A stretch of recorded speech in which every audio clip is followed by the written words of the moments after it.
সুপ্রিয় দর্শকগণ, স্বাগতম। আজকের ভিডিওতে আমরা আলোচনা করব বাংলাদেশের একটি নতুন রাজনৈতিক দল বাংলাদেশ সনাতন পার্টি নিয়ে। এটি কবে গঠিত হয়েছে, এর উদ্দেশ্য কি এবং সনাতন ধর্মাবলম্বীদের জন্য কিভাবে এটি গুরুত্বপূর্ণ ভূমিকা রাখতে পারে, এইসব বিষয়ে আমরা বিস্তারিতভাবে জানব। প্রথমে একটু ইতিহাসে চোখ বুলিয়ে নেওয়া যাক। বাংলাদেশ সনাতন পার্টি গঠিত হয় 2022 সালে 28শে ডিসেম্বর। এটি একটি ধর্মীয় এবং জাতীয় দল, যার মূল উদ্দেশ্য বাংলাদেশের সনাতন ধর্মাবলম্বীদের সম্প্রদায়ের অধিকারে রক্ষা করা এবং তাদের সমাজে একটি শক্তিশালী ভূমিকা প্রতিষ্ঠা করা।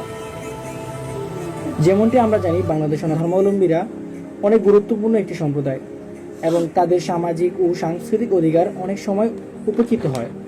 বাংলাদেশ সনাতন পার্টি এই ধরনের বৈষম্য দূর করতে, সনাতন ধর্মের প্রচার ও সুরক্ষা নিশ্চিত করতে এবং ধর্মীয় স্বাধীনতা প্রতিষ্ঠায় কাজ করতে চায়। এই দলটি মূলত একটি প্ল্যাটফর্ম হিসেবে কাজ করবে, যেখানে সনাতন ধর্মাবলম্বীরা তাদের দাবি তুলে ধরতে পারবেন এবং রাজনৈতিকভাবে শক্তিশালী অবস্থা থেকে নিজেদের অধিকার রক্ষা করতে পারবেন। বাংলাদেশ সনাতন পার্টি তার পথচলায় মূলত নির্দিষ্ট কিছু লক্ষ্য নিয়ে কাজ করবে, যেমন 1.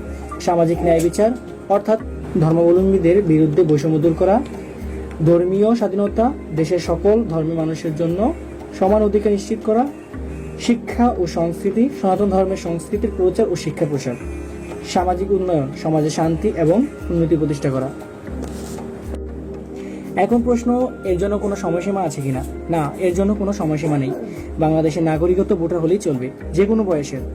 ও বাংলাদেশ সনাতন পার্টির মূল সংগঠন ও অঙ্গ সংগঠন আছে, যেমন যুব সনাতন পার্টি, ছাত্র সনাতন পার্টি ও অন্যান্য সহযোগী সংগঠন হবে।